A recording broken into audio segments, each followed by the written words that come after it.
A criação, Gênesis 1. No princípio, criou Deus os céus e a terra. A terra, porém, estava sem forma e vazia. Havia trevas sobre a face do abismo, e o Espírito de Deus pairava por sobre as águas. Disse Deus: haja luz, e houve luz. E viu Deus que a luz era boa, e fez separação entre a luz e as trevas. Chamou Deus a luz dia, e as trevas noite. Houve tarde e manhã, o primeiro dia. Disse também Deus: haja um firmamento no meio das águas, e separação entre águas e águas. Fez, pois, Deus o firmamento, e separou as águas debaixo do firmamento das águas sobre o firmamento. E assim se fez. E chamou Deus ao firmamento os céus.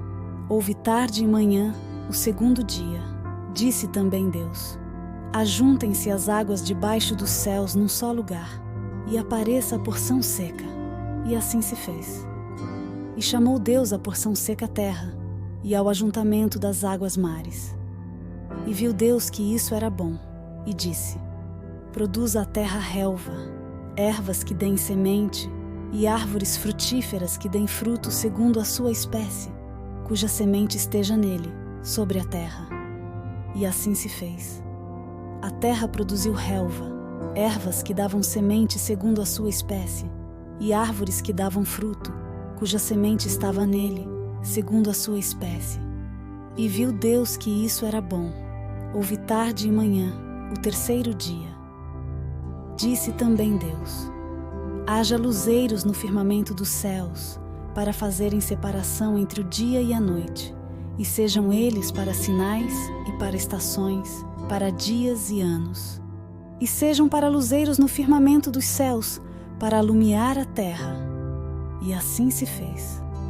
Fez Deus os dois grandes luzeiros, o maior para governar o dia, e o menor para governar a noite. E fez também as estrelas. E os colocou no firmamento dos céus para alumiar a terra, para governar o dia e a noite, e fazer separação entre a luz e as trevas. E viu Deus que isso era bom. Houve tarde e manhã, o quarto dia. Disse também Deus: povoem-se as águas de enxames de seres viventes, e voem as aves sobre a terra, sob o firmamento dos céus.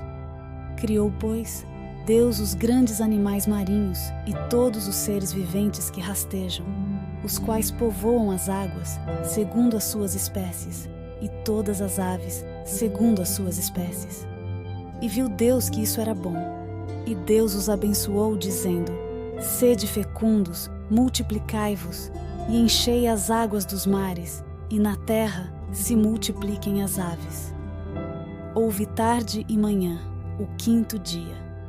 Disse também Deus: produza a terra seres viventes, conforme a sua espécie, animais domésticos, répteis e animais selváticos, segundo a sua espécie. E assim se fez. E fez Deus os animais selváticos segundo a sua espécie, e os animais domésticos conforme a sua espécie, e todos os répteis da terra conforme a sua espécie. E viu Deus que isso era bom. Também disse Deus: façamos o homem à nossa imagem, conforme a nossa semelhança. Tenha ele domínio sobre os peixes do mar, sobre as aves do céu, sobre os animais domésticos, sobre toda a terra, e sobre todos os répteis que rastejam pela terra. Criou Deus, pois, o homem à sua imagem, a imagem de Deus o criou. Homem e mulher os criou. E Deus os abençoou, e lhes disse: sede fecundos, multiplicai-vos, enchei a terra e sujeitai-a, dominai sobre os peixes do mar, sobre as aves do céu e sobre todo animal que rasteja pela terra. E disse Deus: eis que vos tenho dado todas as ervas que dão semente e se acham na superfície de toda a terra, e todas as árvores em que há fruto que dê semente. Isto vos será para mantimento. E a todos os animais da terra, e a todas as aves do céu, e a todos os répteis da terra, em que há fôlego de vida, toda a erva verde lhe será para mantimento. E assim se fez. Viu Deus tudo quanto fizera, e eis que era muito bom. Houve tarde e manhã, o sexto dia. A criação, Gênesis 2. Assim, pois, foram acabados os céus e a terra e todo o seu exército. E havendo Deus terminado no 7º dia a sua obra, que fizera, descansou nesse dia de toda a sua obra que tinha feito. E abençoou Deus o 7º dia e o santificou, porque nele descansou de toda a obra da criação que fizera. Esta é a gênese dos céus e da terra quando foram criados, quando o Senhor Deus os criou.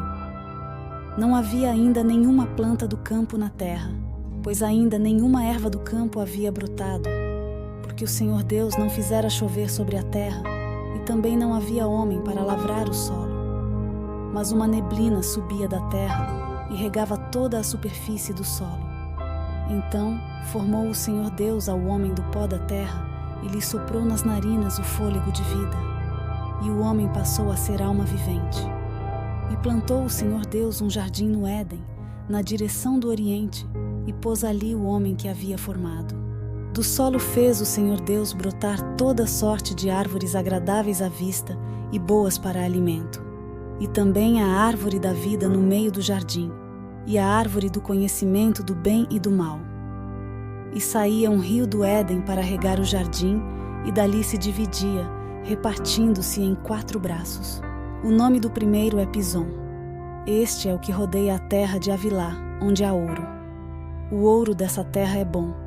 Lá há o bedélio e a pedra de ônix. O nome do segundo rio é Gion. Este é o que rodeia a terra de Cush. O nome do terceiro rio é Tigre. Este é o que corre pelo oriente da Assíria. E o 4º rio é o Eufrates. Tomou, pois, o Senhor Deus ao homem e o colocou no jardim do Éden para o cultivar e o guardar. E o Senhor Deus lhe deu esta ordem: de toda árvore do jardim comerás livremente, mas da árvore do conhecimento do bem e do mal não comerás, porque no dia em que dela comeres, certamente morrerás. Disse mais o Senhor Deus: não é bom que o homem esteja só. Far-lhe-ei uma auxiliadora que lhe seja idônea. Havendo, pois, o Senhor Deus formado da terra todos os animais do campo e todas as aves dos céus, trouxe-os ao homem para ver como este lhes chamaria. E o nome que o homem desse a todos os seres viventes, esse seria o nome deles. Deu nome o homem a todos os animais domésticos, às aves dos céus e a todos os animais selváticos. Mas para o homem não se achava uma auxiliadora que lhe fosse idônea.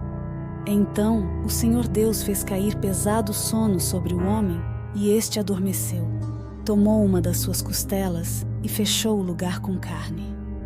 E a costela que o Senhor Deus tomara ao homem, transformou-a numa mulher e lhe a trouxe. E disse o homem: esta, afinal, é osso dos meus ossos e carne da minha carne. Chamar-se-á varoa, porquanto do varão foi tomada. Por isso deixa o homem pai e mãe e se une à sua mulher, tornando-se os dois uma só carne. Ora, um e outro, o homem e sua mulher, estavam nus e não se envergonhavam. Estes capítulos descrevem a criação do mundo, culminando com a criação da humanidade, destacando o papel especial do homem e da mulher na ordem criada por Deus.